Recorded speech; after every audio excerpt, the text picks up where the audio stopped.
शीतकालीन अर्धरात्रि में हम सबके बीच एक युवा के रूप में हमारे पिता तुल्य वयोवृद्ध ज्ञान वृद्ध हमारे हनुमना के माटी के सपूत हम सबके मार्गदर्शक। मैं जब प्रयागराज कभी गया था, वहां पर एक वैद्य जी थे, नाम था पृथ्वीराज सिंह। किसी रिश्तेदार को दिखाने में गया था, मेरे बचपन की बात मुझे वो याद है। कहाँ से आप आए हैं? मैं कहा हनुमना से। तो उन्होंने कहा यहाँ क्यों आए हैं? वहाँ तो सरयू प्रसाद वैद्य जी हैं। जब मैं काशी गया था तो काशी में सती काम दीक्षित जी के जो राज वैद्य थे काशी के, उनके यहाँ भी जब मैं गया परिचय हुआ कि आप कहाँ से आए हैं। मैं कहा हनुमना से। बोले यहाँ आने की क्या जरूरत है, वहाँ सरयू प्रसाद वैद्य है। भारत के माने जाने नारी विशेषज्ञ, भारत के माने जाने वैद्य अगर काशी के सती काम दीक्षित थे, इलाहाबाद के पृथ्वीराज सिंह थे, उसी कोट के भारतीय स्तर के नारी विशेषज्ञ राज वैद्य साधु महात्माओं के साथ साथ भारत के अनेक विभूतियों की नारी के देखकर जो उनके जीवन के बारे में जिन्होंने सारी बातें बता दी, हनुमना का नाम बढ़ाया, ऐसे वयोवृद्ध संत स्वरूप हमारे वैद्य, मैं आपको सत प्रणाम करता हूँ। हमारे अध्यक्ष जी ने आपकी उम्र 100 साल कह दिया था, आपने ठोक दिया 91। अध्यक्ष जी भी हनुमान जी के बड़े उपासक हैं। मिसान हो ही देव ऋषि वाणी। हम सब ये प्रार्थना ईश्वर से करेंगे कि आप स्वस्थ रहें, शतायु हो, शतायु के ऊपर भी आप सब, आपका आशीर्वाद, आपका स्नेह नगरवासियों को आपके सामने जो भगवत स्वरूप लोग फूल कली साकेत ढाबा तिवरियान। कई लोग हैं आप, कई लोग हैं ना। फूल कली साकेत ढाबा तिवरियान। शीला साकेत ढाबा तिवरियान।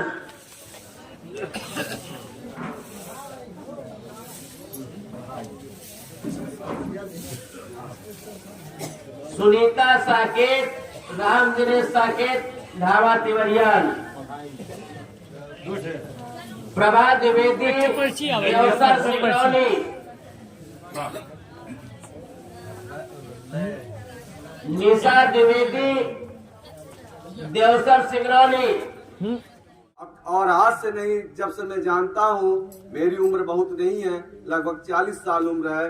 मैं वर्षों से सुनते आ रहा हूँ और देखते आ रहा हूँ, यहाँ पर इससे बड़ी संख्या में लोग आते हैं और दवा का लाभ लेते हैं। यहाँ तक कि हमारे नात और रिश्तेदार और परिवार जो दूर दूर से आते हैं। यहाँ पर पिछली साल मैं देखा था यूपी 32 नंबर, यूपी 64 नंबर, आज मैं देखा यूपी 16 नंबर। तो मैं हमारे प्रिय नगर परिषद के प्रथम व्यक्ति अध्यक्ष, आप सब जानते हैं, आशुतोष गुप्ता, सोनू गुप्ता जी हैं। मैं उनसे पूछा कि ये यूपी 16 नंबर कहाँ की है। इन्होंने बताया कि कानपुर का नंबर है, नोएडा का।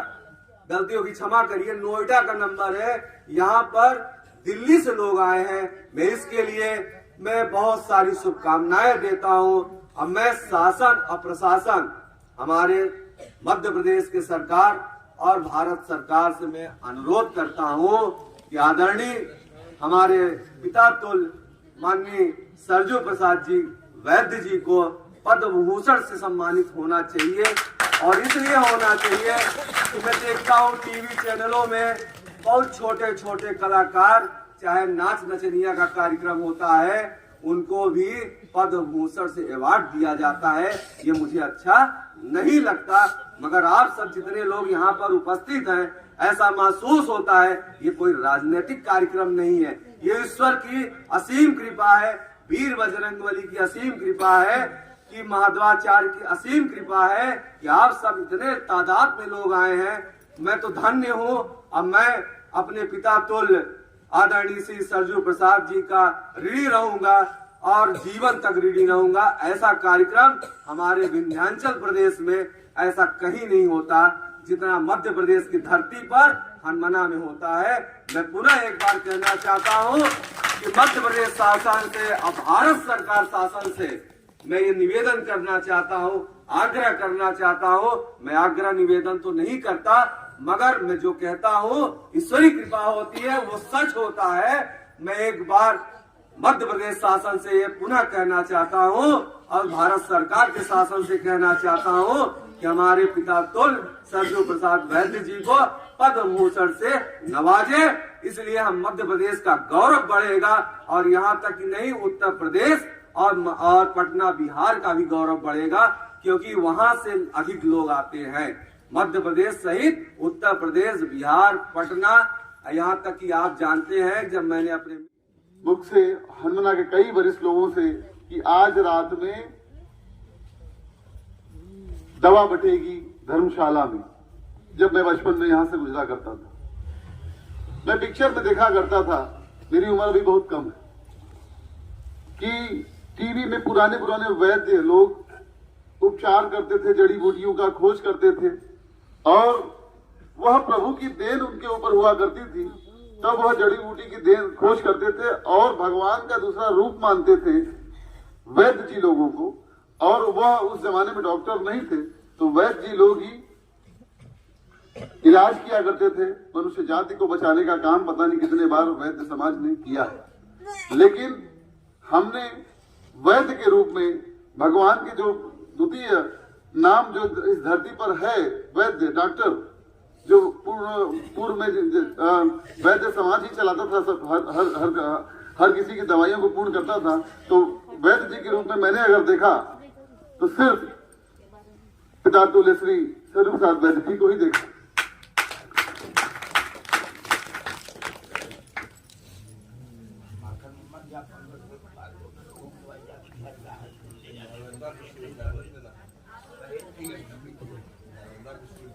बताना चाहता हूं इस संदर्भ में, यह हमारे हनुमाना के गौरव का विषय, हमारे नगर के क्षेत्र के गौरव का विषय, हमारे जिले के गौरव का विषय है कि हमारे बीच आज भी ऐसी शख्सियत मौजूद है जिनसे दवा लेने के लिए इतने दूर दूर से लोग आते हैं। क्यों आते हैं?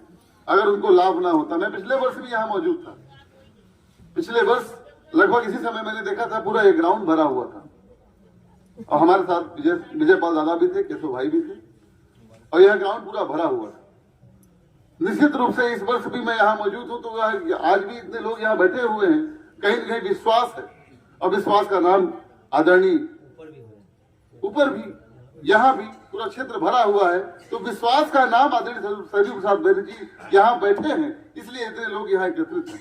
इसलिए हमारे हनुमाना के गौरव, मैं आपको बहुत प्रणाम करता हूँ और बहुत बहुत धन्यवाद करता हूँ कि आपके इस आशीर्वाद का पूरा लाभ हमारा पूरा क्षेत्र पा रहा है। और मैं ऊपर वाले से यही भी नहीं करूंगा कि आपके आशीर्वाद का, आपके इस वैद्य के जो आपके इस ईश्वरीय गुण का लाभ हमारा पूरा क्षेत्र ले रहा है और निरंतर लेता रहे, पाता रहे। बहुत बहुत धन्यवाद।